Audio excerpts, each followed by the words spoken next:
నిషేధిత betting apps ప్రచారం వ్యవహారంపై పోలీసులు చర్యలు వేగవంతం చేశారు. బెట్టింగ్ యాప్స్ ప్రచారంపై మియాపూర్కు చెందిన వ్యాపారి ఫణీంద్ర శర్మ ఇచ్చిన ఫిర్యాదు మేరకు మియాపూర్ పోలీసులు ఎఫ్ఐఆర్ నమోదు చేశారు. ఇటీవల పంజాగుట్ట పోలీస్ స్టేషన్లో 11 మంది సోషల్ మీడియా ఇన్ఫ్లుయెన్సర్లపై కేసు నమోదైంది. ఎంతో మంది యువత ఆత్మహత్యలు, కుటుంబాల ఆర్థిక పరిస్థితిని అతలాకుతలం చేస్తున్న బెట్టింగ్ యాప్లకు ప్రచారం కల్పించడం చర్చనీయాంశంగా మారిన తరుణంలో సినీ ప్రముఖులపై కేసులు నమోదు కావడంతో మరో మలుపు తీసుకుంది. ప్రముఖ నటులు దగ్గుబాటి రానా, ప్రకాష్ రాజ్, విజయ్ దేవరకొండ, మంచు లక్ష్మి, ప్రణీత, నిధి అగర్వాల్, అనన్య నాగల్ల, వైకాపా అధికార ప్రతినిధి శ్యామలపై మియాపూర్ పోలీస్ స్టేషన్లో కేసు నమోదైంది. పలువురు బుల్లితెర నటులు, సోషల్ మీడియా ఇన్ఫ్లుయెన్సర్లు తదితరుల పేర్లను ఎఫ్ఐఆర్లో చేర్చారు. క్రిమినల్ కేసులు నమోదు చేసి దర్యాప్తు చేస్తున్నారు.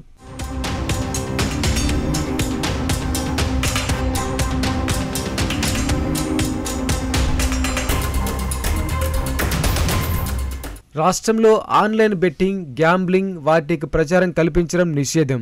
దేశంలోని కొన్ని రాష్ట్రాల్లో నిషేధం లేదు. ఈ నేపథ్యంలో బెట్టింగ్ యాప్ల నిర్వాహకులు ప్రచారం కోసం ప్రముఖులతో ఒప్పందాలు చేసుకున్నప్పుడు పెట్టుకున్న షరతులు కీలకంగా మారుతున్నాయి. ప్రముఖులు చిత్రీకరణకు ముందు ఒప్పందం చేసుకునే సమయంలో రాష్ట్రంలో బెట్టింగ్ కు సంబంధించిన ప్రకటనలు ప్రచారం చేయొద్దని, అనుమతి ఉన్న రాష్ట్రాల్లోనే ప్రచారం చేయాలని షరతు విధించి ఉండాలి. అయినా రాష్ట్రంలో ఆయా ప్రకటనలను ప్రచారం చేసిన వెబ్సైట్, యాప్ ద్వారా పాపప్ నోటిఫికేషన్ ఇస్తే బెట్టింగ్ యాప్ నిర్వాహకులకు మాత్రమే చర్యలుంటాయి. ఒకవేళ ప్రచారానికి సంబంధించిన ఒప్పందంలో తెలంగాణలో నిషేధం ప్రస్తావన లేకుండా ఎక్కడైనా ప్రసారం చేయొచ్చని ఉంటే ప్రముఖులు, బెట్టింగ్ యాప్ నిర్వాహకులు ఇద్దరి మీద చర్యలు తీసుకుంటారు. రాష్ట్రంలో ప్రముఖులు నటించిన ప్రకటనలను యాప్ నిర్వాహకులు ప్రచారం చేస్తే ఇన్ఫ్లుయెన్సర్లు సొంతంగా వీడియోలు చిత్రీకరించారు. వాటిని నేరుగా తమ సామాజిక మాధ్యమాల్లో పోస్టు చేసినట్లు పోలీసులు గుర్తించారు. రాష్ట్రంలో ఆన్లైన్ గేమింగ్, బెట్టింగ్ యాప్లపై నిషేధం ఉండటం, ఇతర రాష్ట్రాల్లో లేకపోవడం వంటి వైరుధ్యాలతో కొంత సందిగ్ధం ఉందని పోలీసులు తెలిపారు. ఉన్నతాధికారులు, నిపుణుల సలహా మేరకే ప్రముఖులపై చర్యలు తీసుకుంటామని పేర్కొన్నారు.